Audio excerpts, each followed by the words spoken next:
આપણે કરવી છે પ્રદક્ષિણા? ખરેખર જવું છે ગિરિરાજ બાવાની તળેટીમાં? તો પહેલા આંખો બંધ કરી દો, ટટ્ટાર થઈ જાઓ, સીધા બેસી જાઓ અને વ્યાસ ગાદી ઉપરથી વચન આપું, જે આંખ બંધ કરી અને છેલ્લે સુધી જ્યાં સુધી માનસી પરિક્રમાનો ક્રમ ચાલે ત્યાં સુધી આંખ નહીં ખોલે અને ઠાકોરજી એક વખત સદેહે ગિરિરાજ બાવાની તળેટીમાં બોલાવશે. અને અત્યારે તો ઠાકોરજી ત્યાં બોલાવશે જ મનથી તમને. ઠાકોરજી આંખ બંધ કરશો એટલે મને મારા ઠાકોરજી ઉપર વિશ્વાસ છે કે તમારા હૃદયમાં ચોક્કસ દર્શન આપશે. તો એના માટે સૌથી પહેલા તૈયાર થાવ અને જે પ્રમાણેની અહીંથી વાતો કરવામાં આવે એના અનુસંધાનને ધ્યાનમાં રાખો. આંખો બંધ કરી દેવાની છે આપણે સૌએ અને ગિરિરાજ બાવાની તળેટીમાં જવા માટે તૈયાર થવાનું છે. તૈયાર થઈએ ત્યારે યાદ રાખજો, થોડાક ધોતી ઉપરના જેટલા મળે એ તૈયાર કરીને એક ટંક ભરીને લઈ લેજો. એક ડબ્બો ભરીને સોનાના સિક્કા લઈ લેજો. મનથી લેવાના છે એટલે લોભ ન કરતા, કોઈ હાચા નથી લેવાના. અને આપણે જે પાર્લાની ભૂમિમાં બેઠા છીએ એ પાર્લાની ભૂમિની અંદર આજે મોટું ગ્રાઉન્ડ છે. એ ગ્રાઉન્ડમાં એક દિવ્ય વિમાન આવવાનું છે. આંખ બંધ કરીને બેસજો, હમણાં વિમાન દેખાશે. એ વિમાનમાં આપણે સૌએ બેસી જવાનું છે અને સૌએ તૈયાર થવાનું છે. હવે આવી ગયું છે વિમાન, બધા બેસી જજો, બધા બેસી જજો. આંખ બંધ કરેલી છે, સીટના બેલ્ટ બાંધી દેજો અને હમણાં આ વિમાન પાર્લા મુકામેથી ઉપડી અને જતીપુરા તરફ જવાનું છે. ધ્યાન રાખજો, જો આપણું વિમાન ઉડાન ભરવાની તૈયારીઓ કરી રહ્યું છે, આપણા વિમાનને હવે આપણે ઉડાન ભરાવી રહ્યા છીએ.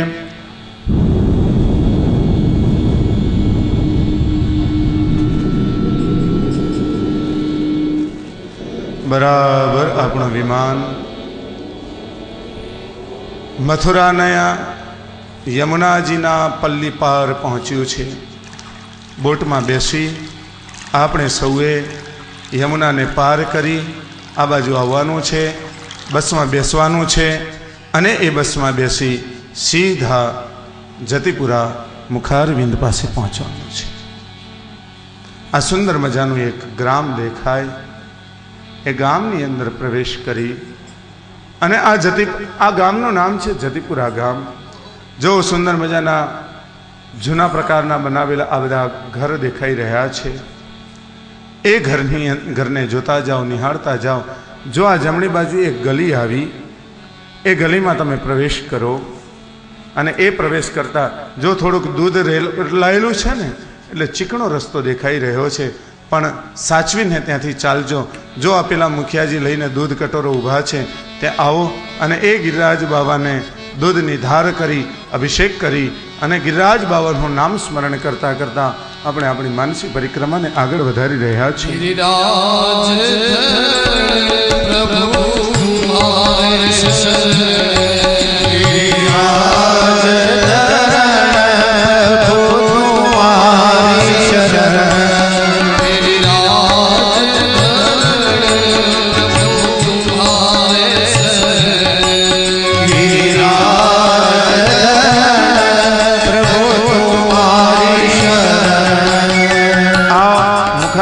પાસે દંડવતી શિલા જેના સુંદર મજાના શૃંગાર કરેલા છે, એ શૃંગારને સજ્જ કરી ત્યાં ધોતી ઉપરણાને સમર્પિત કરી આપણે બહાર નીકળીએ. અરે જુઓ, આ જમણી બાજુ એક નાનકડી ગલી જાય, ત્યાં જુઓ એક લીલા કલરની સુંદર મજાની જાળી દેખાય, એમાં જો ઢોલીઓ ઢાળીને મુખિયાજી સૂતા છે. હું એમને જગાડું છું, આપણે જઈએ. જો આ કુવારની અંદરથી સુંદર મજાનું જળ લઈ અપ્રશ્ન વસ્ત્રને ધારણ કરી અને મહાપ્રભુજીના પહેલા બેઠકજી ત્યાં જારી ચરણ સ્પર્શ કરી વલ્લભને વંદન કરી આપણી પરિક્રમાને આગળ વધારી રહ્યા છીએ. ચાલો વૈષ્ણવ. વલ્લભ તુમ્હારે શરણ, વિઠ્ઠલ તુમ્હારે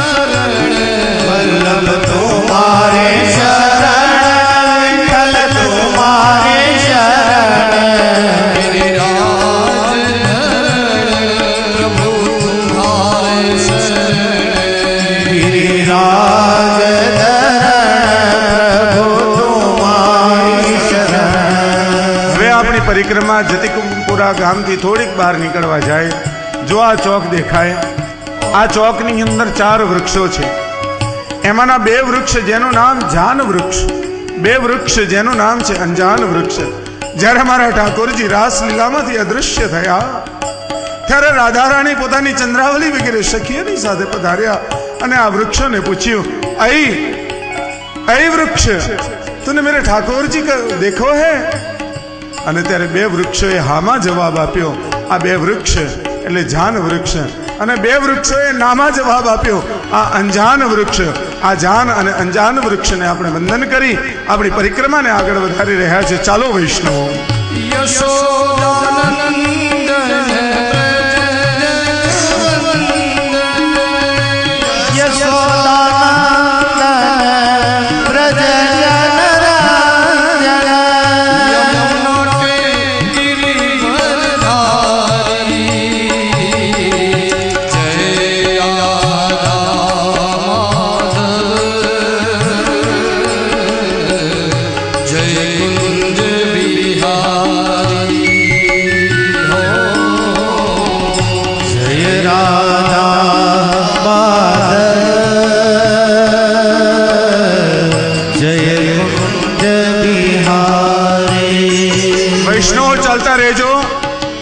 સુંદર મજાનો રસ્તો દેખાઈ રહ્યો છે. આ જમણી બાજુએ જો એક કુંડ દેખાય, આ ઉદ્ધવજીનો કુંડ. જ્યારે જ્ઞાન આપવા માટે રાધાજીની પાસે આવ્યા ત્યારે રાધાજી ફરતા ફરતા ફરતા અહીંયા લઈ આવ્યા. એમ કહે કે જો અમે અહીંયા આ રીતે લીલાઓ કરી હતી અને ઉદ્ધવજીની આંખમાંથી આંસુ આવ્યા અને એનો એક ભરાયો કુંડ જેનું નામ છે ઉદ્ધવ કુંડ. આ જો એની બાજુમાં સુંદર મજાની આ કારી ગોરી આ બધી રંગ બેરંગી ગાયો દેખાય. ગૌશાળા, જેને જે ઘાસ અર્પણ કરવા હોય કરતા જજો અને અહીંથી ગાયોની સેવા કરી અને આપણી પરિક્રમાને આગળ વધારજો. જો આગળ નીકળતા આપણે એક ગામની અંદર પ્રવેશ કરી રહ્યા છીએ. નાનકડી ગલી, રિક્ષાઓ ચાલે છે, ગાડીઓ ચાલે છે ને આપણે સાઈડમાં ચાલવાનું છે. ચાલતા રહેજો વૈષ્ણવો, આપણે ઠાકોરજીને સ્મરણ કરતા કરતા આગળ.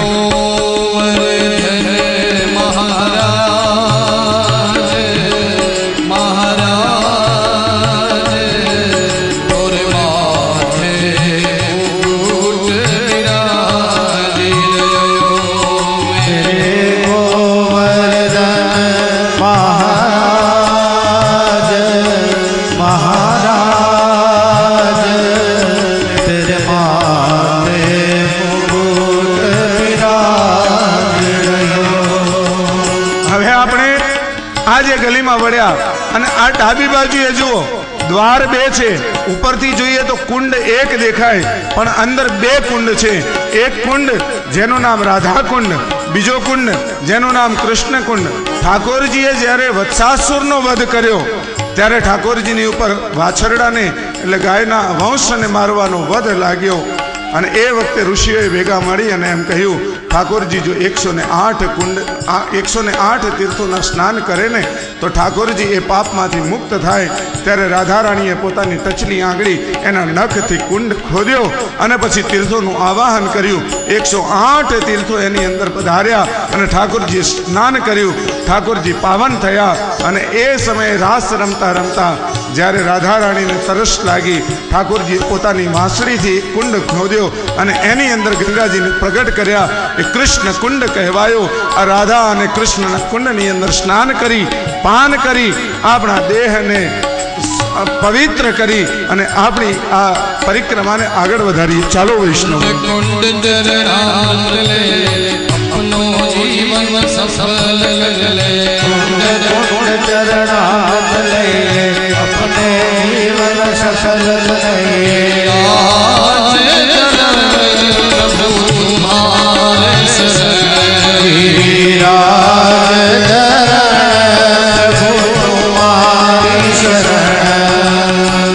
જ્યારે મહાપ્રભુજી અહીંથી નીકળ્યા ત્યારે મહાપ્રભુજીને મનોરથ થયો કે હું આ જગ્યાએ બેસીને જો ભાગવતજીનો પાઠ કરું તો 108 તીર્થમાં પાઠ કર્યાનું મને પુણ્ય મળે.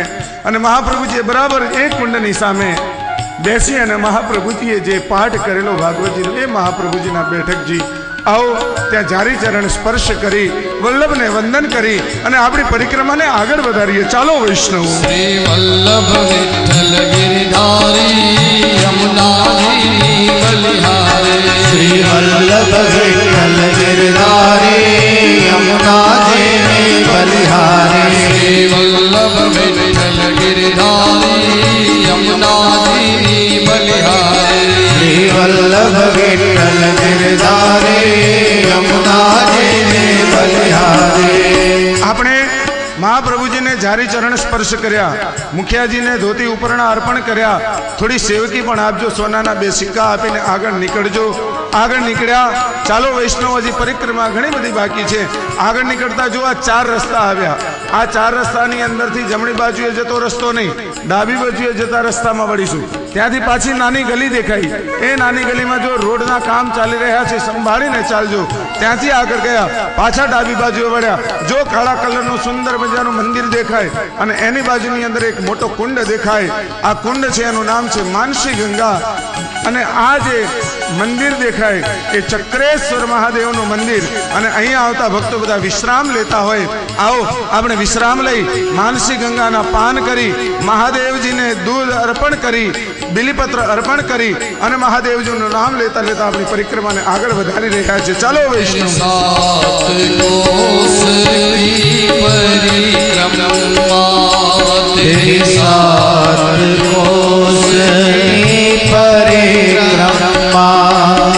चक्रेश्वर है विश्राम विश्राम